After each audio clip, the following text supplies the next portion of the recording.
vimos la vida de Josué y su administración. Así que esta sería la continuación de los hechos de Josué. Y es interesante porque es a partir de aquí que como se comienza a descargar el pueblo. Y ahora les pregunto a ustedes, de manera breve y rápida, ¿ustedes cómo recuerdan este periodo de historia de Israel, este periodo de los jueces? Se inicia con Josué, ya de que Josué había una como separación, porque Josué hizo una declaración donde dice: yo y las sacerdotes ahí como que ya había algo que empezaba a ver una relación. No estaba revelado todavía, pero empezó a ocurrir ya cuando viene un juez Ya se rompe la cadena que traía de Josué. Y de hecho creo que la primera pregunta va a ser algo relacionado. ¿Una persona más? Que levante la mano y quiera participar. Bueno, ok. Vamos a la primera pregunta. Ok. Esta primera pregunta va a ser el causante de todo el periodo histórico de este libro. Que la primera pregunta dice: ¿qué dice el ángel del Eterno a todo Israel y cuál fue la razón de dichas palabras? Aquí les tenemos que recordar que el libro de Jueces inicia con un combate, porque las tribus de Israel van a ir a conquistar las tierras que aún les faltaban por conquistar, pero entre ellos, o sea, entre este tramo de tiempo hubo problemas que incluso los mismos israelitas no pudieron hacer las cosas correctamente. Ahora bien, este personaje que ya hemos visto ya sea en esta clase o en otras clases o en predicaciones, este ángel misterioso vuelve a aparecer. ¿Y qué le dice al pueblo? ¿Cuáles son las palabras que le dice el pueblo? Porque esto va a iniciar ya toda la cadena de eventos que veremos en las siguientes preguntas. Si no mal recuerdo, está en Jueces capítulo 2, versículo 7. Por si lo quieren leer rápido. Si ya lo leyeron. Y el pueblo había servido a Yahweh todo el tiempo de Josué y todo el tiempo de los ancianos que sobrevivieron a Josué, los cuales habían visto todas las grandes obras de Yahweh, que él había hecho por Israel. Creo que no sé el capítulo por el capítulo 3, porque sé que es mejor es el 3, porque me confundo porque en otra versión era como que en el capítulo 2. Pero si me encuentran rápido estaría perfecto para efectos de tiempo.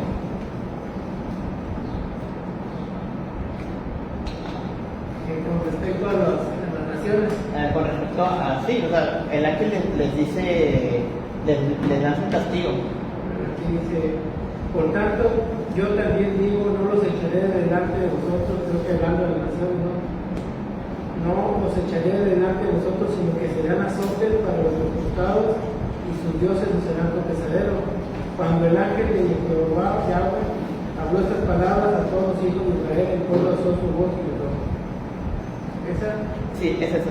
O sea, la razón por qué es este ángel misterioso al pueblo de Israel, y ojo, se le está hablando a la segunda generación.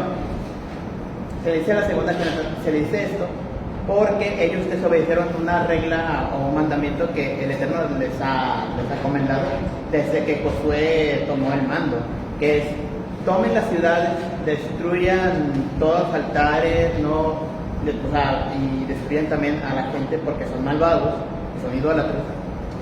Pero si vemos justamente al inicio del libro, los israelitas no pudieron o no quisieron, una de dos, no está tan textual, en la versión que yo leí no es tan específico, pero sí hace mención de que los israelitas dejaron a los enemigos convivir entre ellos y dejar con sus ídolos.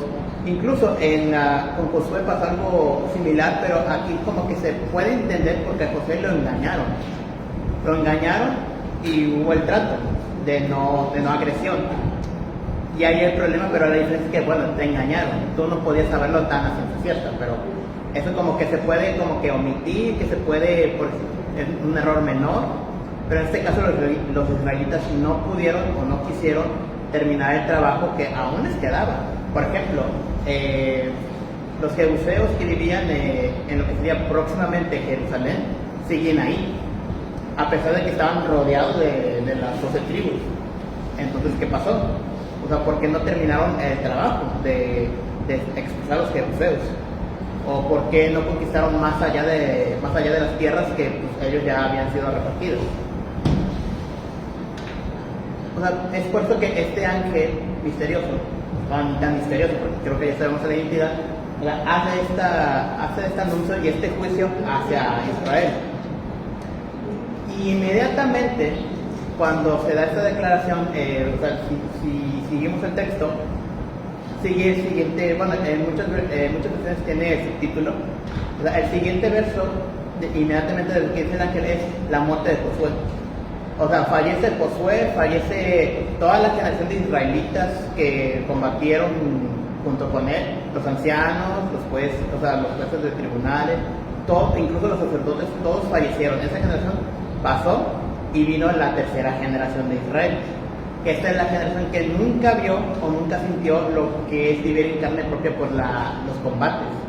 Lo que sus papás se esforzaron de lo poco que tenían, de la tierra conquistada.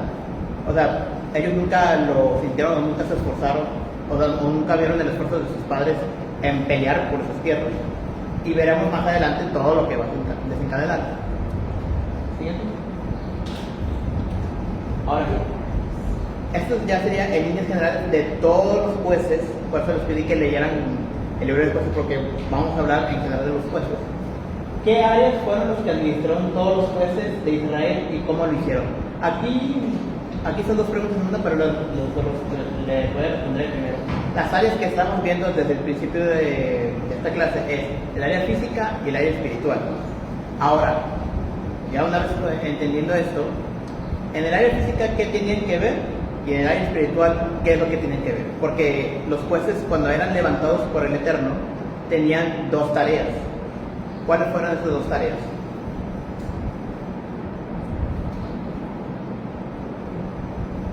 Eran salvadores.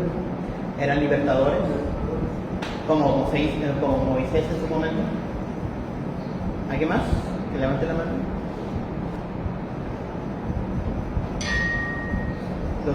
Los levantaba para libertarlos de sus enemigos que tenían alrededor, porque ya con la sentencia que dio este ángel, los enemigos de Israel iban a ser básicamente una piedra en el zapato, o varias piedras en el zapato, por así decirlo.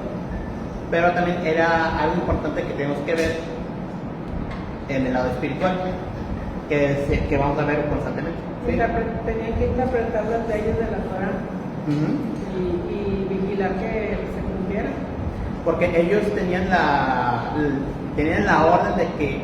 orden de volver a Israel otra vez a los caminos del Eterno, porque ellos se desviaron e iban constantemente con los dioses ajenos, ya sea por voluntad propia o porque directamente eran sometidos. Como vemos en Hanukkah, recordando la fiesta, recordamos que el imperio griego sometió a Israel a obedecer sus creencias y tenían que adorar a sus dioses, y si no eran ejecutados, pública o en privado, pero normalmente era en público las ejecuciones. Entonces podemos ver algo similar, o podemos como que sobreentender que en ese periodo era algo similar, ya sea que Israel voluntariamente fuera tras los dioses, o sus enemigos les imponían los dioses porque ya los oprimían, porque Israel ya tenía como que esa sentencia del Eterno de que ustedes obedecen, pues dejo que los enemigos estén sobre ustedes. Pero no es cuando ya, igual como en Egipto, cuando los hijos de Israel claman al Eterno, pues el Eterno ya levanta a un libertador para que los guíe, pelee por su libertad y también que vuelvan otra vez al pacto. Entonces, esas fueron dos tareas muy importantes y que siempre vamos a ver, o siempre hemos leído en la historia de jueces, y yo creo que en lo personal, aplicándolo de forma práctica, a nosotros tenemos algo similar, ya sea con nuestras familias o así en el mundo en general, o sea, tenemos que aplicar como que eso, pues, liderar a la gente, en este caso de saber de las raíces hebreas, incitarlos, de que miren esto, darles esa probada de esta miel, porque en Shabbat decimos que el tutorial es más dulce que la miel, o sea, darles esta miel y atraerlos que vuelvan otra vez a las raíces, al camino, y verán que sean pues libres ahora sí espiritualmente del pecado. Ahora vamos a la siguiente pregunta. Ok, creo que esta es la pregunta más sencilla de todas. ¿Cuál de todos los jueces es el más popular y más recordado de los 12 que se mencionan, o sea, de los 12 que tenemos en total en este libro? Ustedes cuando les preguntan, o con esta pregunta, si yo les pregunto, ¿cuál es su juez favorito o cuál es el juez que más recuerdan? Y ustedes dicen, recuerdo a este juez, que es el más importante, o siempre lo muestran, o siempre se dice, o siempre lo recuerdo en las historias, o siempre aparecen en novelas, ya que pues en la semana pasada hablamos de novelas. Mi favorito es Gedeón. ¿Gedeón? Gedeón. Sansón. ¿Sí? Samuel. ¿Hay que más? ¿Un tercero? Para que sea ya multitud. Débora también fue jueza. Sí, pero ¿quién es el más popular? El más popular. Sansón. ¿Lo sé?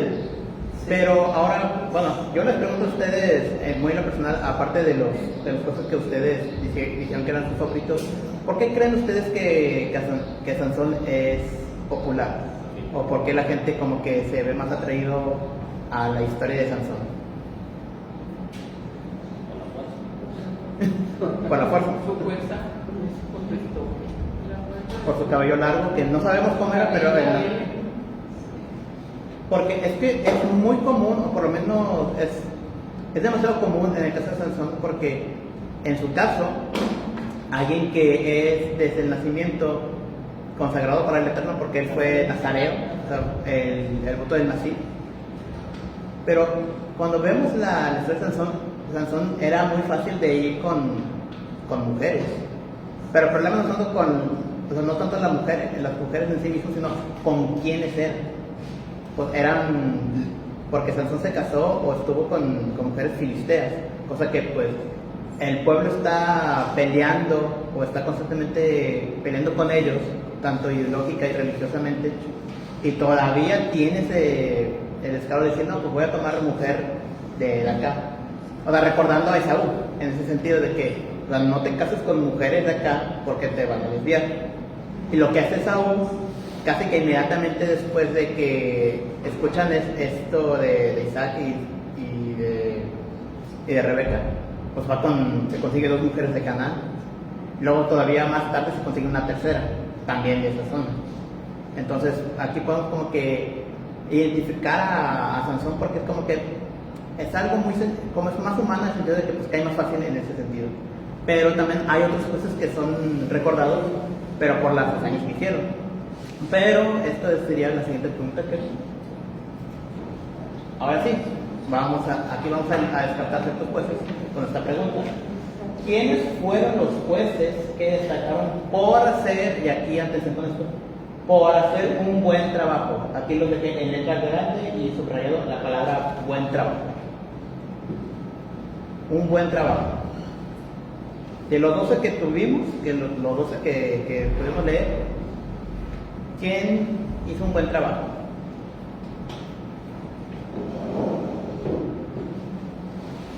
El hermano, yo menciono uno. ¿Sí? Por aquí en este caso son muchos los jueces que andan cosas, no son 20, pero la mayoría tuvo un defecto. Desde Toniel hasta Samuel, todos tuvieron defectos. Pero la que me llama la atención es Samuel, en el aspecto espiritual, y Sansón en el aspecto espiritual. Porque de aquí se ve toda la fuerza de Sansón, pero también tuvo tiempo de debilidades. También fue engañado y también se salió del camino. Y no fue que al final.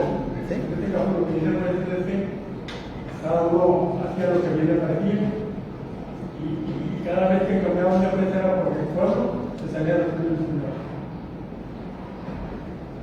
Este en realidad un resumen de este libro, pero Samuel ya le dieron ley y fue un decoro punto de vista. Y ya fue como que, bueno, pues, de hecho eso sería la última pregunta y se me está adelantando, hermano, así que vamos a pisando un poquito. El hermano ya mencionó un juez. Pienso que sí, pues Gedeón también hizo un buen trabajo y yo iba a decir que Jefté también hizo un buen trabajo. Jefté.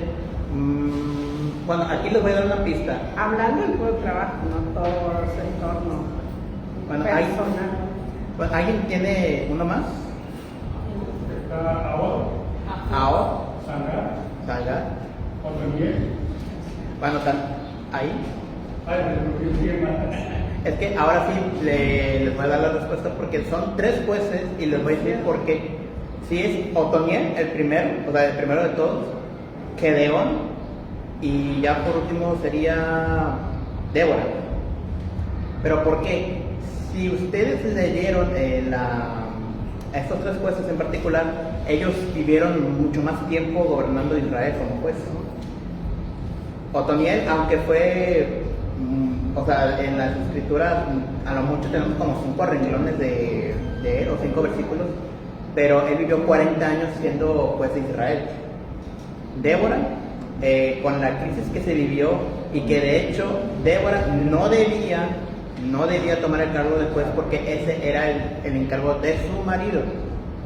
O sea, era otra persona que tenía que tomar el cargo, porque el Eterno siempre pone a varones a liderar, pero en este caso fue Débora que tuvo que tomar la responsabilidad que no era suya.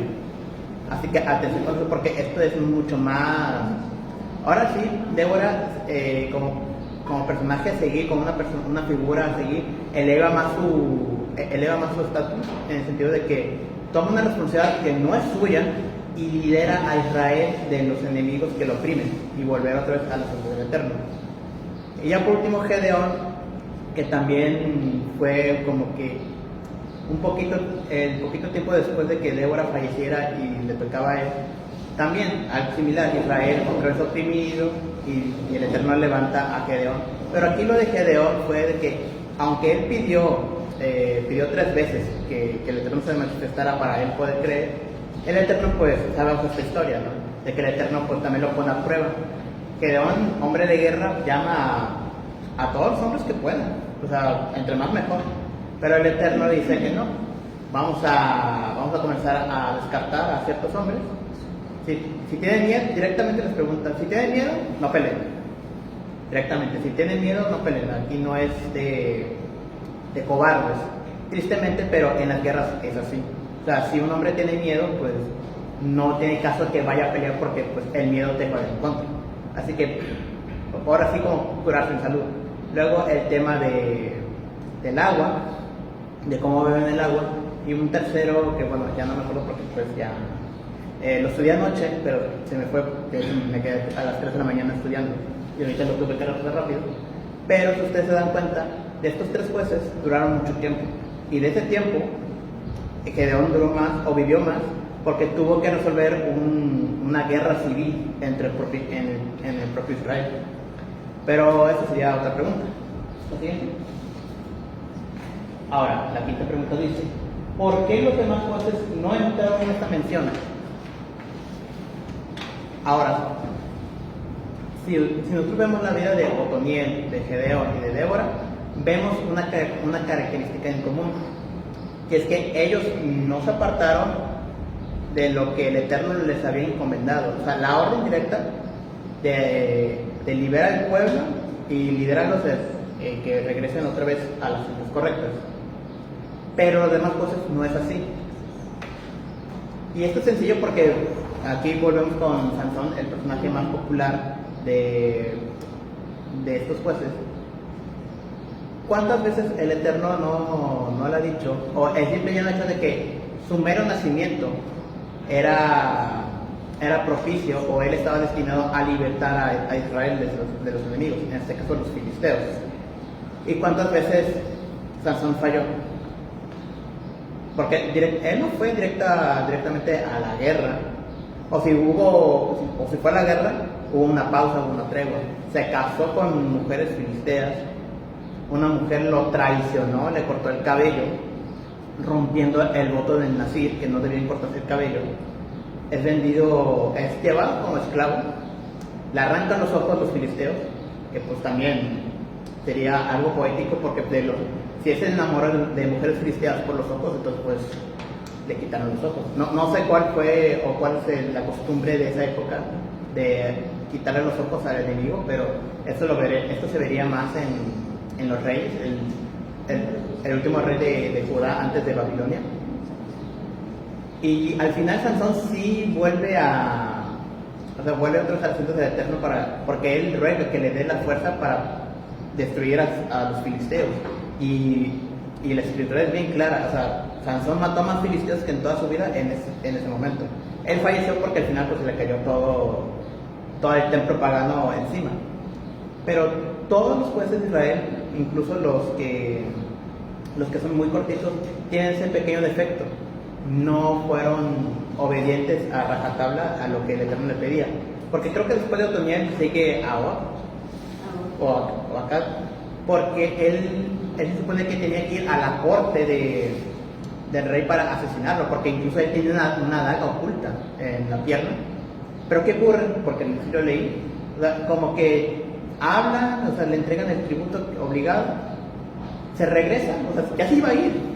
O sea, como que no le importó, se le olvidó, luego se acuerda otra vez de la encomienda y ahora sí ya asesina al rey.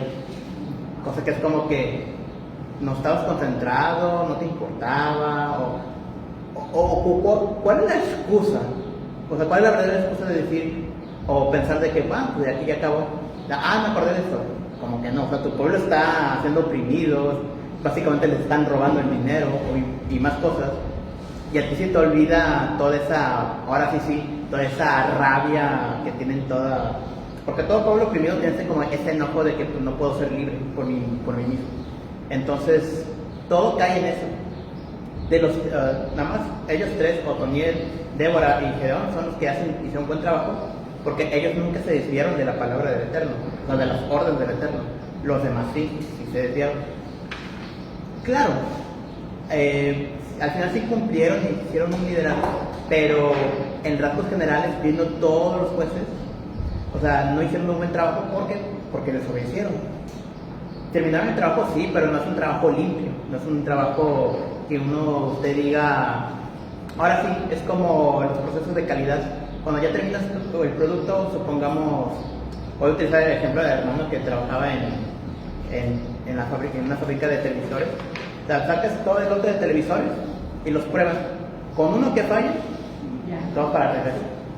O sea, y esto ya se supone que Israel ya tenía esta calidad ya hecha. O sea, todos los 40 años en el desierto y la generación que le tocó pelear y enfrentarse a todos los enemigos para conquistar la tierra, se supone que ya estaban entrenados, ahora sí ya habían pasado por ese proceso de calidad. Creo que la figura que creo que más pegaría aquí, y recordando, porque me acabo de acordar un salmo, que cuando el oro, para purificar el oro, para que sea más limpio, más puro, ¿qué tiene que pasar? Tiene que pasar por fuego y sacar el escombro que sale del fuego. Y así fue Israel. ¿Qué pasó? Esta tercera generación, pues, aunque no vivió los conflictos que sus padres vieron, pero sus padres tuvieron que haber hablado de ellos. ¿Me explico? O sea, todo esto lo que está ocurriendo en Israel, todo este periodo, se les olvidó de que, no sé, mi papá peleó por esta tierra hace mucho tiempo, hay que cuidarla, hay que mantenerla porque el Eterno nos dio esta promesa. Se les fue olvidando y se fueron apartando. Entonces, tristemente los jueces no fueron la excepción. Muchos jueces tuvieron ese problema. Gedeón, propiamente, su padre, a pesar de que era israelita, su padre obedecía a los dioses, a dioses ajenos. Y cuando el Eterno lo llama y ya él puede comprobar de que es el Eterno tal cual de sus padres, Él lo que hizo fue pues tumbar a todos los ídolos de la casa de su papá. O sea, no de su casa, o sea, de la casa de su papá. O sea, como este Midrash de Abraham, el tema de que pues mi papá hace ídolos y tal, y pues él los destruyó porque pues se dio cuenta, por el Eterno le dio la razón de que pues el Eterno es el único Dios. No debíamos tener otras estatuillas o cosas así. Entonces, esa es la razón de por qué esos jueces, aunque pues no le quitamos mérito a lo que hicieron en sus vidas como juez, pero son esos pequeños detalles que tenemos que observar y estar muy latentes y recordar también a los demás personajes que hemos visto que también tuvieron esos pequeños detalles. Ahora, siguiente. Bueno, Israel tuvo 2 guerras civiles durante este periodo. ¿Qué tribus fueron los responsables de estas revelaciones? Aquí me equivoqué porque este cuestionario lo hice saliendo de pesa, así que pues sí, tiene esos pequeños errorcitos gramaticales. Pero volviendo a este periodo, hay 2 guerras, bueno, yo lo llamo guerras civiles porque es Israel atacando a Israel, o sea, entre ellos mismos. Y hay 2 muy claros. Uno, si ya hablamos de Gedeón, tuvo que resolver este conflicto. Pero ¿quién era la tribu, la problemática de ese conflicto interno? Creo que Benjamín. En el caso de Gedeón no. Ah, O sea, sí fue Benjamín, pero más adelante. En el caso de Gedeón, Gedeón tuvo que liderar ya después del tema de sacar con su pequeño ejército de 300, destruir a los enemigos. Nace este problema durante su gobernatura. Creo que era Zabulón, no sé si Manasés, que no quería que en la guerra. No, o sea, mencioné Manasés, pero está cerca. Estás hablando del tiempo de Gedeón. Sí, porque hay 2 rebeliones. La primera fue con Gedeón. Porque el hermano le voy a dar por buena porque sí contestó una, que es la segunda y última, pero la primera fue con Efraín. Efraín, en su caso, creo, o que lo que yo recuerdo fue un conflicto de más de temas de intereses, a tal punto de que Israel tuvo que luchar con Efraín por temas porque ellos habían rebelado. Tanto fue la rebelión que decidieron como que exterminar a los líderes y la gente que los acompañaba. No recuerdo ahorita, aunque lo había leído, hay un Superman, no recuerdo el número exacto de muertos, pero rondaban de los 6,000 o 600,000 personas ejecutadas por Gedeón, por esta rebelión. Pero al final, o sea, con la misericordia del Eterno, Efraín es perdonado de ese pecado, de esa rebelión que cometieron. Ahora, aquí viene la diferencia de la segunda. Y esto, yo lo quise poner principalmente porque es algo porque yo me acordé mucho de las leyes que vamos a estar viendo en esta lectura de la Torah que nos queda, de este ciclo anual. Porque la segunda tribu que fue manifestada en rebelión fue Benjamín, pero porque ellos no quisieron dar a los enemigos que se estaban ocultando entre ellos. De ahí el conflicto, tanto así que Benjamín se salió a pelear. Pero ¿qué pasa? Aquí la diferencia es que en ese momento Israel no estaba siendo liderado por nadie. O sea, con Gedeón tenían una figura a seguir, o sea, los que daban órdenes y pues bueno, estaba avalado por el Eterno. Y aquí no hay nadie, cada quien pues hacía lo que quisiera. Y el caso de Benjamín fue muy desastroso porque asesinaron a casi la totalidad de la tribu. Y todavía ellos juraron de que ellos le iban a dar a sus hijas en matrimonio con los hijos de Benjamín. O sea, toda esa ira, esa rabia acumulada, solo para que tiempo después el mismo Israel dijera ¿qué hemos hecho? O sea, y porque hicieron una promesa del Eterno, una promesa que no pueden romper. Y se dijeron ellos mismos, condenamos a nuestro hermano a morir, porque ya no iban a tener forma de cómo repoblar a la tribu otra vez. ¿Y qué pasa? Lo importante aquí a recalcar es esto. al final Israel tomó la decisión equivocada de que ustedes, tipo de Benjamín, vayan, peleen contra los enemigos que tienen ahí cerca y llévense a las mujeres. Y cuando eso no bastó, cuando dijeron, o sea, todavía faltan mujeres para que los hombres se casen y tengan familias, los propios líderes de Israel dijeron, pues vayan al camino de este pueblo, escóndanse y las mujeres que pasan pues, se las secuestran básicamente, se la llevan. ¿Y por qué recalco esto? Porque yo recuerdo mucho en los cuestionarios en los parashas Kitabo, que hay una ley especial para esto, cuando vayas a tomar mujer, o sea, si tienes prisioneros, hay ciertas instrucciones y ciertas reglas a seguir, pero la razón era porque si tú te casas, ya de por sí se iban a casar con mujeres paganas, pues sí te iba a meter otra vez el paganismo de Israel.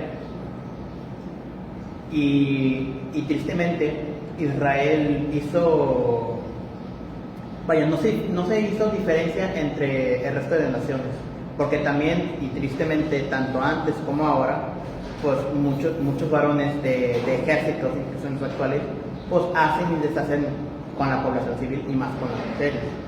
Y este es un error garrafal porque al final del día tú mismo te estás provocando otra vez volver a la idolatría porque estás obligando a esta tribu a salir afuera, cosa que no debería.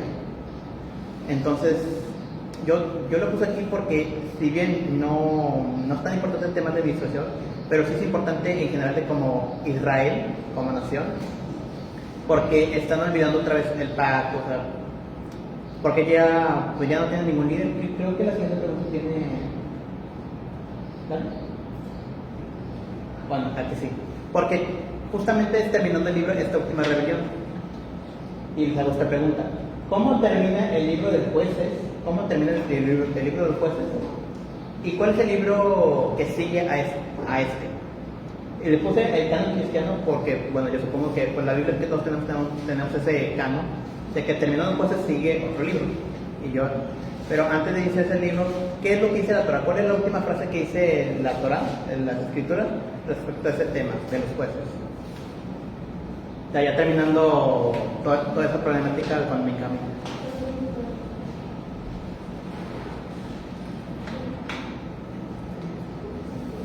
No había rey. No había rey en la casa de Israel, pero en aquel tiempo cada uno hacía lo que le parecía recto en su propia opinión. O sea, aquí sí destacó. ¿Por qué dice no tenían rey? Porque no tenían reyes en general. Nada más hubo un juez que se impuso a sí mismo como rey, pero pues nunca reconoció como tal. Pero ¿por qué dice no hay rey? Pero no había reyes antes. O sea, cuando dice no había rey, es que ahora sí, si tomamos el ejemplo, porque volviendo otra vez con Gedeón, que ahora sí es un personaje muy importante. Gedeón, cuando se le ofrece, ya después de derrotar a los enemigos, se le dice, oye, queremos que seas nuestro rey. Y le ofrecen, que sea rey. ¿Y qué responde Gedeón? O sea, el único rey sobre Israel es el Eterno. No yo. O sea, yo soy aparte. O sea, yo no soy quien para tomar dicha responsabilidad, que es directamente del Eterno. Y aquí cuando dice, no hay rey, uno diría, ahora sí, no diría que el Eterno los abandonó, pero sí que el Eterno se alejó de los israelitas por ese tipo de temas, de todos los que estaban pasando, y más con lo que acabo de mencionar con Benjamín. Pero aquí lo bonito, o sea, aún después de lo malo, viene algo bonito, porque el siguiente libro, ¿de quién es? Ruth. De Ruth. ¿Y quién viene de Ruth? O sea, Ruth, ¿cuál es el mensaje del libro de Ruth? ¿Y quién viene de la descendencia de Ruth? Mesías, pero antes de David. Y David, como recordamos, David es el rey que más se le elogia, el más reconocido y más grande de Israel. Pero el tema central de Ruth en sí es el tema de la redención. por el tema de que fallece su marido y busca a alguien pues, para que lo redima, según las leyes que el Eterno mismo les ha dado a Israel. Entonces yo quise hacer esta conexión de que aún después de todo lo que sucedió en todo este periodo de jueces, todavía hay esa especie de redención para el propio pueblo, que vendría más adelante, en el caso inmediato de los reyes, sería David, y ya tanto para Israel y para el mundo en general, los que creamos, los creyentes, pues en el Mashiach. Entonces yo quise dejar esta pregunta, porque por algo está, incluso en esos pequeños detalles, estos dos libros que terminan con un sabor amargo, pero tenemos un libro que nos recuerda, que no todo está perdido, que nos da otra vez esa sensación de ese sabor como que esperanza, vida. Pero bueno, vamos a terminar con esta última pregunta. Ahora sí, ¿quién fue el último juez sobre Israel y cuál fue la tarea más destacada y recordada sobre él? Samuel fue el último juez de Israel, que si bien su periodo es relativamente corto, porque inmediatamente sucede el tema de nombrar reyes y pasa a ser profeta. Pero hay un evento que él hace, que el Eterno le pide que haga, que es el más recordado, y ya lo mencionamos. Sí, la elección del rey. La unción de Sirma. Bueno, aquí lo que debemos de entender es que después de tantos jueces, el pueblo reclamaba rey en el caso de Samuel. Entonces, Samuel decía, ¿por qué me echan a mí? Y siempre creyó Samuel que lo echarle como gobernante de Israel. Pero no era así. Dijo, dice Señor, no me han echado a mí, me han echado a mí. Me darán un rey, pero tiene consecuencias para él. Sí, y de hecho es lo mismo que dijo Gedeón, o sea, en el momento de este paralelismo de que, o sea, el único rey de Israel es el Eterno. Y bueno, también lo que pasa aquí, que dicen, nosotros queremos un rey, es como que pues, estás pidiendo que el Eterno ya no sea tu rey. Ya tienes, Pero bueno, y sí, es correcto. O sea, si bien primero se unge a Saúl como rey, pero al final del día Saúl es desechado, que eso será ya para la próxima clase. Pero es la unción de David, la hazaña o la tarea que más se le recuerda a Samuel, porque David va a ser un parteaguas en mucho de lo que vemos en la historia de Israel como nación ya asentada en la tierra de Canaán, o la tierra prometida, mejor dicho. Entonces, con esta última pregunta dejo la expectativa para la siguiente clase, porque vamos a hablar de los reyes. Claro, vamos a ir un poco más rápido porque son muchos los reyes. Ya de por sí con 12 jueces se nos hacía largo, ahora pues ver a más de 15 reyes, y todavía pues, veremos el tema de Israel dividido. Entonces no les voy a pedir que se lean, o sea, los dos libros de Samuel, los dos libros de Crónicas y los dos libros de Reyes, porque pues, va a ser imposible leerlo en una semana. Pero sí les voy a pedir de tarea que investiguen o lean la vida lo mejor que puedan de David, de Samuel y de uno que otro rey. Entonces ya con esta última pregunta termino la clase. Shabbat shalom, hermanos, que tengan y nos esperamos para la siguiente clase.